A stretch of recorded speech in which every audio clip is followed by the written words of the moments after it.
오늘 우리에게 주신 하나님의 말씀은 마태복음 26장 36절에서부터 46절까지 말씀입니다. 한 절씩 교독하겠습니다. 이에 예수께서 제자들과 함께 겟세마네를 하는 곳에 이르러 제자들에게 이르시되 내가 저기 가서 기도할 동안에 너희는 여기 앉아 있으라 하시고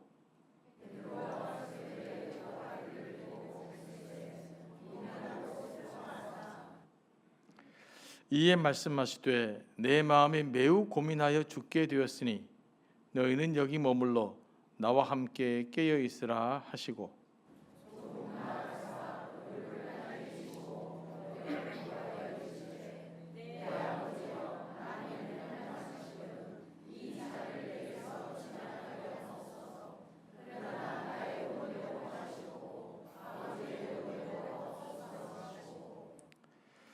제자들에게 오사 그 자는 것을 보시고 베드로에게 말씀하시되 너희가 나와 함께 한 시간도 이렇게 깨어 있을 수 없더냐.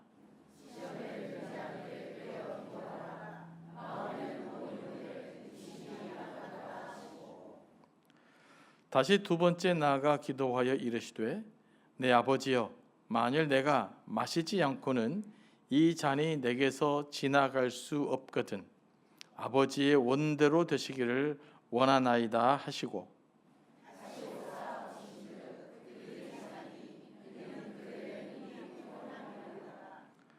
또 그들을 두시고 나아가 세 번째 같은 말씀으로 기도하신 후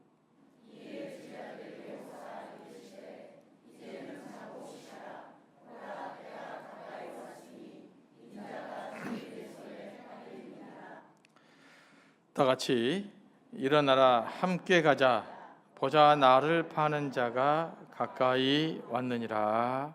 아멘. 저희들이 계속해서 마태복음에서 저희들이 기도와 관련된 말씀을 쭉 찾아서 여기까지 왔습니다. 오늘 또 이제 기도에 대해서 말씀하려고 하는데 오늘은 기도에 대해서 살펴보긴 할 건데 기도를 통해서 어떻게 우리 자신을 성찰해 나갈 것인가, 우리 자신을 깊이 바라보고 하나님 나갈 것인가, 이 부분을 예수님의 기도를 통해서 조금 더 살펴보려고 합니다.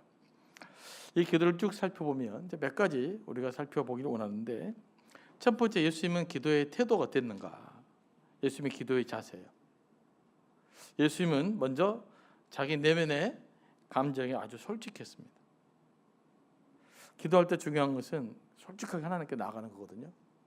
그런데 뭐만 솔직해야 되느냐? 머릿속만 솔직한 것이 아니라 우리의 감정의 문제도 솔직하게 하나님께 가지고 나아가야 돼요. 자, 37절 다 같이 한번 읽어볼까요? 37절. 자, 시작. 베드로와 세베대의 두 아들을 데리고 가실새 고민하고 슬퍼하사. 또 38절. 이에 말씀하시되 내 마음이 매우 고민하여 죽게 되었으니 너희는 여기 머물라 나와 함께 깨어 있으라 하시고. 예. 지금 예수님의 마음 상태가 어떻습니까? 아주 기쁘고 즐겁습니까? 굉장히 단어는 적극적으로 표현하고 있어요. 예수님은 자신에게 닥칠 일을 생각하면서 더 구체적으로 본인이 십자가를 생각하면서 마음이 어땠다고요? 매우 고민하고 매우 슬펐다라고 기록되어 있어요. 메시지라는 성경을 보면 이렇게 기록되어 있습니다. 쉼이 괴로워서 슬픔에 잠겼다. 예수님이 신성을 가진 하나님의 아들이라고 해서 뭐 아무런 고통도 아무런 슬픔도 없이 그냥 무슨 능력이 하늘로부터 나타나가지고 자연스럽게 십자가를 주셨던 것은 아니에요. 한 인간인 예수, 인간으로서 감당해야 될 고난은 심적으로나 육체적으로나 우리와 동일하게 아픔과 고통을 느꼈다라고 하는 거예요.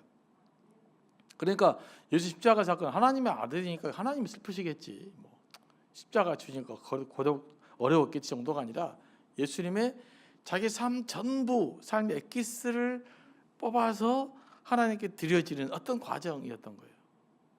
그렇게 예수님의 기도를 이해하지 않으면 그냥 하나님의 기도했다, 뭐 겟세마네에서 열심히 기도했나 보다, 이렇게 우리 예수님의 기도를 이해할 수 있는데 예수님 먼저 무엇보다도 자신의 괴롭고 슬픈 감정을 전혀 숨기지 않고 드러낼 수 있었다라는 거예요. 솔직하게 드러냈습니다. 자, 38절 보면 베드로와 야고보, 요한에 대해서 뭐라고 말합니까? 내 마음이 매우 고민하여 어떻게 되었다? 죽게 되었다. 나 좀 죽을 것 같아. 이런 거예요. 또 세 번째로 보면 내 마음이 괴로워서 죽을 지경이다. 이렇게 번역하고 있어요. 예수님은 자신이 당하는 아픔과 슬픔에 대해서 괜찮은 척하지 않았습니다. 본인이 짊어져야 할 고통과 부담감에 대해서 나는 뭐 하나님의 아들인데 내가 그래도 제자들 앞에서 폼내야지, 그러지 않고 자기 자신에게도 솔직했고 제자들에게도 자기가 당하는 슬픔과 고통에 대해서 그대로 진솔하게 드러냈다라는 거예요. 이게 예수님이 갖고 있는 장점이에요. 이런 것 때문에 예수님이 위대한 인물인 거예요. 그 자신의 연약함을 예수님도 솔직히 드러냈지 않습니까? 이게 뭐냐면 성숙한 사람일수록 자신의 연약함을 드러낼 줄 아는 사람이에요. 어떤 사람이냐? 어떤 자기 뭐 누가 잘못을 지적하잖아요. 그러면 성숙한 사람은 그래 빨리 인정해. 나 그런 면이 있다. 이렇게 인정합니다. 그런데 어쩔래? 이게 아니고요. 이건 아주 나쁜 반응입니다. 이건 아주 저질스러운 반응이고, 그럴래 어쩌요가 아니라 그래 내가 그런 면이 있다 라고 인정하는 거예요. 이 성숙한 사람은 자기 연약함을 인정할 줄 알아요. 그런데 성숙하지 않은 사람은 어떤 사람이냐? 자기 자신의 연약함을 절대로 인정하지 않아요. 자기는 다 잘했어. 또 말씀 나누면 조금 알 수 있거든요. 자기 반성이 없어.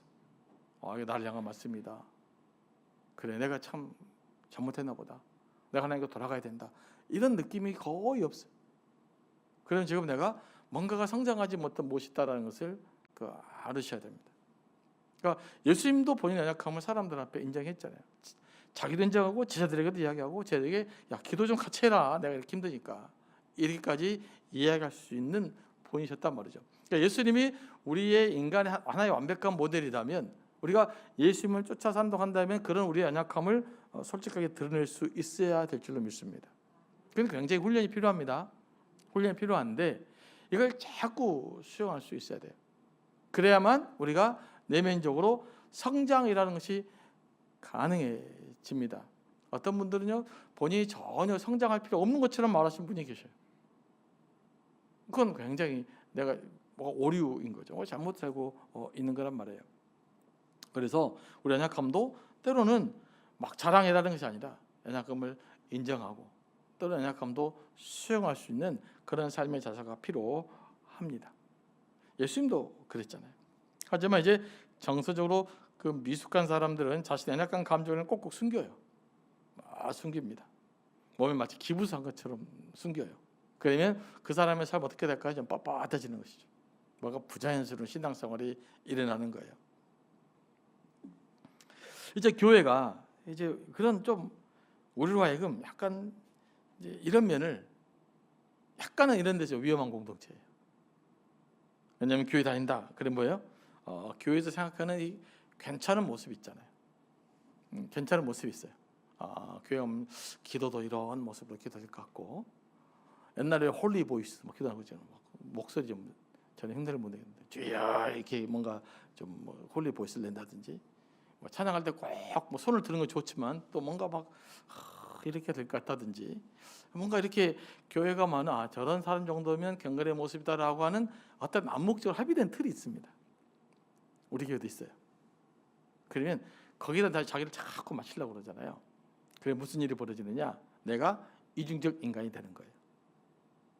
겉과 속이 달라지는, 자기를 인정하지 않는, 자기 연약함을 바라보지 못하는 그런 것들이 이야기되는 것이죠.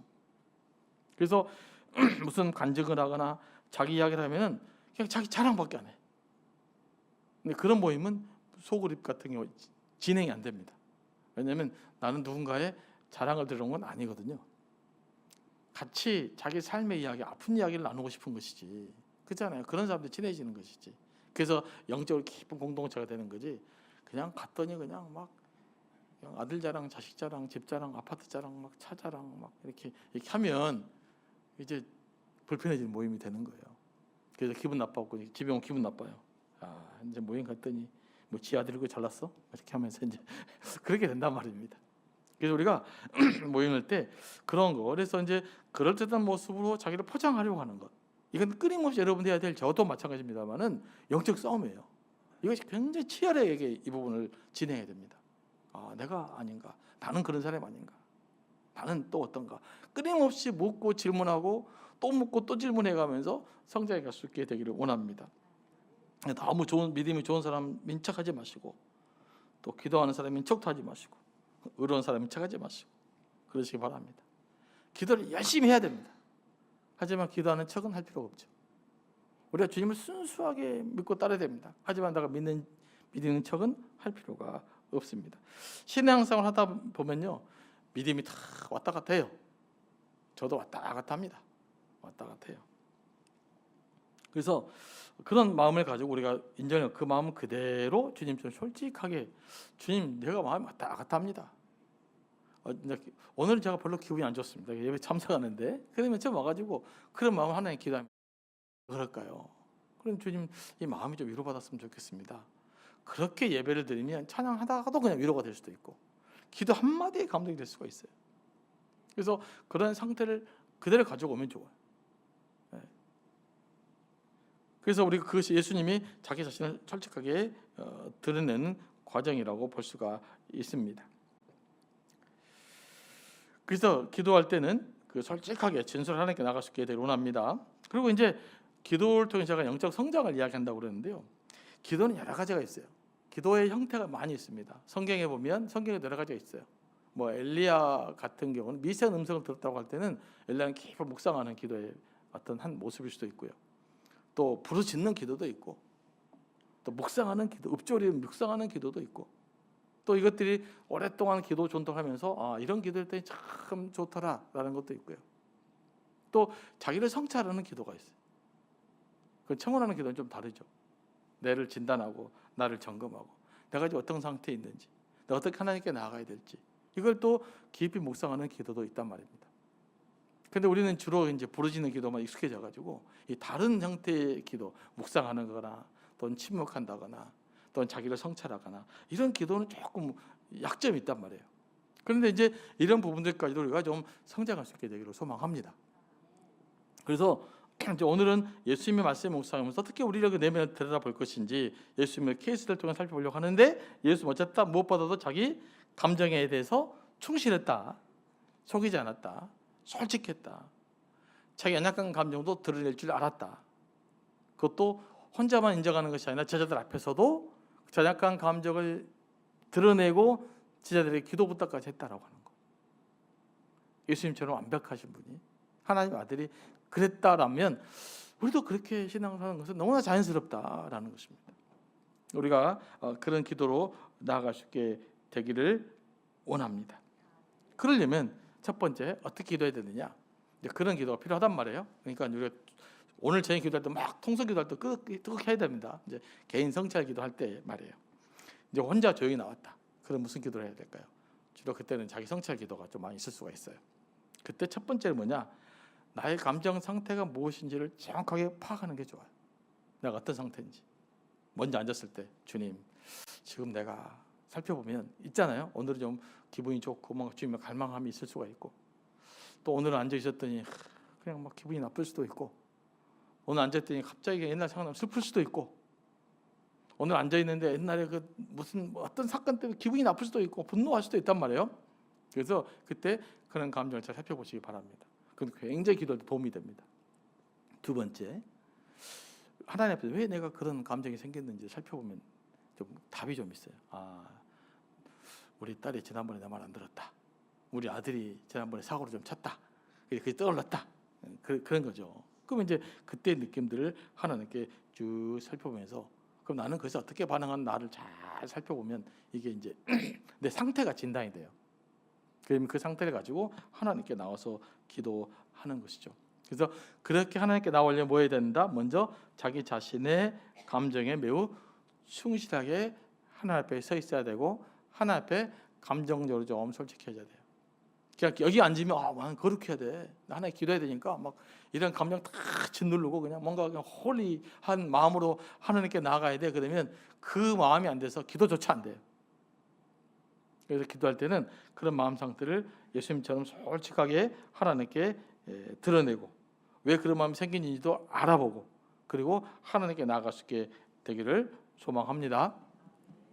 그러면 이제 실제로 성장이라는 것이 일어나요. 그리고 두 번째, 예수님 기도할 때 이제 자신의 솔직한 심정을 하나님께 그대로 이야기하죠. 뭐라고 이야기합니까? 내 아버지여, 할만하시거든 이 잔을 내게서 지나가게 하옵소서. 무슨 말입니까? 주님, 할 수만 있으면 제가 이거 안 하고 싶어요. 이런 뜻이잖아요. 주님, 할 수만 있으면 제가 안 했으면 좋겠는데요. 저 십자가 안 졌으면 좋겠는데요. 이게 예수님의 솔직한 마음이었어요. 예수님도 인간적인으로 이 일만은 피하고 싶은 거예요. 이런 솔직한 마음을 가지고 하나님 앞에 실은 머물렀었던 거죠. 기도했던 거죠. 간절함을 가지고. 때로는요, 무엇인가 문제를 급하게 해결하지 말고 솔직한 마음을 하나님 앞에 드러낸 상태로 깊이 기도할 수 있어야 됩니다. 단 한 가지 그 기도 제목만을 가지고도요. 이건 이제 머문다고 그래, 하나님 앞에. 깊이, 주님, 내 문제 답은 아는데 마음이 안 가. 그잖아요. 가야 될 길은 알지만 마음이 안 가요. 그럼 어떻게 해야 될까요? 에이, 내가 못 하겠어요. 그만둬. 이게 아니라 끝까지 기도를 통해서 그 답을 찾으셔야 돼요. 근데 많은 사람들이 이런 기도 잘 안 하려고 그래요. 힘드니까. 또 어떤 분들은 이런 분들도 있어요. 기도를 안 해요. 제가 기도하는 이유를 물어봤어요. 네, 우리 교인들 저한테 이런 이야기 몇 분 계셔요. 기도하면 제가 답을 알아요. 그래, 기도하기 싫어요. 기도하면 하나님 뜻이 명확하거든요. 근데 기도까지 해놓고 안 할 수는 없어.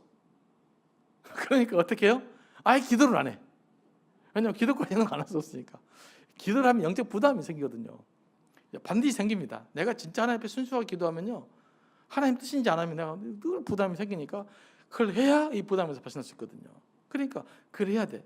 근데 그 일을 아예 안 할 수 있는 방법이 뭐냐? 처음부터 기도를 안 해. 답을 알면. 그런 기도를 아예 안 하고 다른 기도만 해. 그럴 수가 있단 말이에요. 그런데 예수님은 자기 있는 문제를 그대로 내놓고 하나님과 어떤 의미에서 야곱이 기도했던 것처럼 씨름의 과정이에요. 주님, 저는 앉았으면 좋겠습니다. 어쩌면 좋을까요? 이거 할 수 있으면 좀 안 했으면 좋겠습니다. 십자가 좀 안 지면 안 될까요? 다른 방법은 없을까요? 다르게 이 인류를 구원할 수 있는 방법은 없을까요? 얼마나 묻고 또 물었을까요?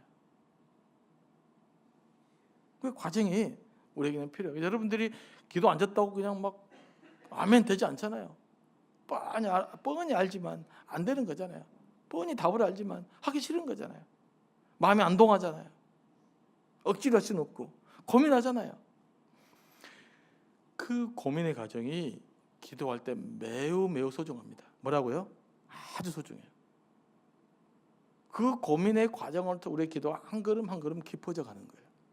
그래서 그런 기도를 좀 깊이 있게 해볼 수 있으면 좋을 것 같습니다. 그리고 예수님 마지막에 했던 기도가 뭡니까? 이제는 나의 원대로 마옵시고 아버지의 원대로 하옵소서 나오는 거예요. 이것을 항복의 기도라고 할 수가 있어요. 예수님은 언제나 당신 뜻보다는요 하나님 뜻이 더 중요했어요. 하지만 예수님은 철저히 자발적으로 순종하기를 원했어요. 하나님 뜻을 알고 자발적으로 순종을 원했는데 한 인간으로서 예수는 인간의 연약함을 가지고 있었기 때문에 고뇌가 있었어요. 그 고뇌를 가지고 하나님께 나아갔던 것이죠. 그러면서 그 인간적인 고뇌를 뭐라 그럴까? 포기하는 것. 인간의 고뇌를 가져서 자기 자신을 처복종시키는 기도. 이게 바로 오늘 예수께서 겟세마네에서 드렸던 기도입니다. 그러니까 예수님이 자신을 처복종하면서 나타냈던 그 결과가 무슨 말이냐? 나의 뜻대로 하지 마옵시고 하나님의 뜻대로 하옵소서였어요. 그러니까 이런 굉장히 순종의 기도고 복종의 기도인데 이런 기도가 굉장히 중요합니다. 그래서 이 기도가 힘들어요. 하나님 간구하는 건 되게 쉽지 않아요. 내가 분명하잖아요. 하나님, 우리 아들이 아파요. 치료했으면 좋겠어요. 우리 아들님 시험 봐요. 우리 아들 합격했으면 좋겠어요. 이게 명확하거든요. 기도하기가 되게 쉽단 말이에요. 그런데 이거 너 가면 안 돼. 뭐 이런 거. 이때부터 이제 어려워지는 거예요. 기도가. 근데 그 어려운 과정의 기도를 겪어내야 됩니다. 그런 기도하려면 기도가 안 돼요. 동하죠. 때로는 감동도 없고 하나님도 없는 것 같고 내가 이거 뭐 하는 짓이냐 이런 생각이 들 수도 있고 하지만 그런 과정을 넘어서 하나님에 대한 갈망함을 가지고 기도로 나아갈 수 있게 되기를 소망합니다. 예수님은 언제나 하나님 뜻이 중요했지만 예수님도 아무런 갈등 없이 하나님의 뜻에 순종했던 것이 아니고 수많은 갈등 속에서 땀방울이 핏방울이 되도록 기도하는 과정 속에서 자신을 처복종시키는 과정, 이 과정이 겟세마네 기도예요. 그리고 나서 십자가를 질 수가 있었던 것입니다. 우리도 이런 기도가 필요해요. 그래서 이제 기도 좀 끝나고 제자들에게 기도 부탁했는데 제자들은 자고 있었어요. 그러면서 또 다시 돌아와서 기도하고 또 제자들 보다 또 다시 기도하고 이 3번 기도했다 나오잖아요. 3번은 뭐라고요? 늘 성경에서 최상급이다. 최선을 다해서 기도하신 것입니다. 계속. 그럼 왜 3번이나 왔다 갔다 했을까요? 한 번 기도했는데 해결이 안 된 거죠. 또 기도한 거예요. 또 해결이 안 된 거죠. 또 기도한 거예요. 해결이 될 때까지. 그래서 이 마음이 완전히 예수의 마음이 돼서 이제는 내 뜻대로 마시고 아버지의 뜻대로 해 주시옵소서라는 기도를 하고 그 이후에 모든 일들 예수께서 다 받아들이면서 십자가를 지시고 우리의 인류를 구원하시는 그 일을 감당하게 됐던 것입니다. 예수님도 하나님께 항복하는 것이 쉽지는 않았어요. 하지만 예수께서는 기도했던 것이죠. 쉬운 과정은 아니에요. 예수님은 당신의 뜻과 하나님의 뜻을 구분할 수 있었어요. 이게 이제 예수님의 또 성숙한 모습입니다. 우리는 하다 보면 내 뜻과 하나님의 뜻을 구분을 못할 수가 있어요. 그 예수님은 하나님의 뜻을 명확했고 자신의 뜻이 명확했어요. 구분했습니다. 그래서 자신의 뜻을 하나님의 뜻에 항복한 거죠. 이게 예수께서 했던 기도입니다. 사실 우리가 기도 좀 하다 보잖아요. 그러면 웬만하면 구분이 됩니다. 하나님, 여러분 같은 주제로요 며칠 기도해 보세요. 말씀 묵상. 그러면 분별이 돼요. 하나님 뜻이 뭐고 나의 뜻은 뭐고. 근데 왜 열심히 기도하냐? 하나님 뜻을 따르기 싫어. 그러니까 기어이 하나님 뜻을 안 따르려고 막 애쓴 기도가 많아요. 애를 써서라도 하나님 뜻을 따르기 싫은 거예요. 그냥. 그러니까 뭐 애가 타. 답을 알면도 불구하고. 그런데 그 과정 속에서 분별이 됩니다. 제가 볼 때 대충 돼요. 여러분도 되죠? 안 된 척 하지만 속으로는 다 돼. 된다고 안 되니까 안 된 척 하는 것이 다 알잖아요. 그때 어떻게 된다? 나의 뜻을 포기하는, 항복하는 기도를 드릴 수 있어야 돼요. 이 단계를 가야만 비로소 영적으로 성장을 해요. 그래서 예수 믿는 사람은 반드시 기도를 통해 성장해요. 기도 없이 성장은 절대 불가능합니다. 내가 잘 살아야지, 이웃 섬겨야지, 그래갖고는 성장이 안 돼요. 하지만 이 기도를 통해서 답을 찾아낼 때 성령의 인도하심과 하나님의 말씀 인도하심을 받을 때 우리는 비로소 영적으로 성장과 성숙과 변화라는 것이 가능해요. 그래서 신앙생활 때 뭐가 가장 중요하냐? 기도 생활이 가장 중요한 거예요. 예배 기도가 핵심이란 말이에요. 그래서 여기서 살면 반드시 살아나게 되어 있어요. 여기서 답을 못 찾으면 여러분 밖에서 뭘 해도 답을 못 찾아요. 그래서 이 기도하는데 조금 더 우리가 좀 열심을 내면 좋겠다. 앞으로 이제 내게 필요한 것을 구하는 기도를 보통 청원 기도라고 하고요. 하나님께 뜻에 또 구하는 기도도 해야 돼. 이거 순종하는 기도 또는 복종하는 기도라고 표현할 수가 있죠. 그런데 성경 말씀을 묵상하다 보잖아요. 그러면 의외로 내가 뭘 간구하기도 하지만 필요한 것들을 구하는 것보다는 뭐가 많이 묵상하다 보면 어떤 주제가 더 많이 떠오릅니까? 내가 포기해야 될 것들이 많아져요. 내가 포기하기 싫은 거. 나는 내 마음대로 살고 싶은데 말씀 보니까 내 마음대로 살지 말라는 거죠. 나는 좀 편하고 살고 싶은데 말씀 쭉 묵상하니까 편하게 살지 말라는 거죠. 그런데 그런 이제 그 앞에 질문 앞에 선단 말이에요. 나는 그냥 편하게 좀 살고 싶은데 갑자기 사명감을 가져라는 거죠. 말씀 묵상하면서 땅까지 복음을 전해라 그러잖아요. 모든 민족을 제자 삼으라고 그러잖아요. 가난한 이웃들에게 나누며 살아라 그랬잖아요. 그 말씀 앞에 서게 된단 말이에요. 그러면 그런 말씀 앞에 서게 될 때, 그 말씀을 하나님 기도할 때 어떤 것이 필요하느냐? 내 뜻을 이제 복종하고 순종하는 기도가 필요해요. 근데 앞으로는 우리가 열심히, 저는 성경은 크게 2가지입니다. 기도는 열심히 구해라는 거예요. 구할 때 뭡니까? 명확하게 구해라. 열심히 구해라. 구체적으로 구해라. 그래서 그 응답을 받아서 하나님의 풍성한 사랑을 체험해라 라는 기도. 그 또 하나의 기도 어떤 기도입니까? 예수님처럼 철저하게 하나님께 순종하게 될 때까지 기도하라. 순종의 기도. 크게 두 가지로 나눠볼 수가 있어요. 근데 우리는 무엇인가 청원하는 기도는 열심히 잘 합니다. 그런데 나를 찾아서 복종하는 기도는 잘 안 하려고 그래요. 우리는 이제 수요 기도회가 열심히 청원하고 열심히 구하고 하나님의 응답도 풍성히 받고 뿐만 아니라 한 걸음 더 나가서 하나님의 말씀에 구체적으로 순종할 수 있는, 내 자신을 쳐서 복종할 수 있는 그런 기도의 수준까지 저는 나갈 수 있게 되기를 소망합니다. 그래서 이 두 가지는 조화가 잘 이루어져야 돼요. 한쪽은 구하는 것도 열심히 해요. 구하는 기도가 없으면 기도는 깊이가 안 나가니까. 왜냐하면 구해서 하나님 응답을 받아야 하나님 살아계심을 체험하고 하나님이 살아계심을 경험돼야 내가 하나님께 복종할 수 있기 때문에 그래요. 그나마 한 가지만 하면 안 된다라는 거죠. 한 번 더 이제 나를 쳐서 복종해가는 그런 기도까지 우리가 한 걸음 더 성장해 나갈 수 있게 되길 소망합니다. 기도하며 나가겠습니다.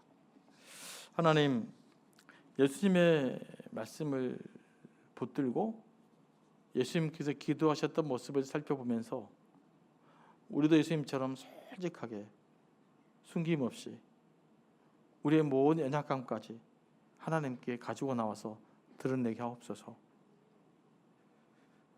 위선적이지 않도록 인도하시고 아닌 척하지 않도록 인도하시고 그런 척하지 않도록 인도하시고 있는 그대로 주님께 나오기를 소망합니다. 그리고 때로는 예수님처럼 우리의 뜻을 복종할 수 있는 그런 기도의 깊이로 나아가기를 소망합니다. 성령께서 함께해 주셔서 우리가 기도할 때 구하는 것을 풍성히 얻게 하여 주옵시고 하나님께 과감하게 때로는 우리를 찾아 복종시키니까 순종할 수 있는 기도의 능력 허락하여 주옵소서. 예수님의 이름으로 기도합니다. 아멘.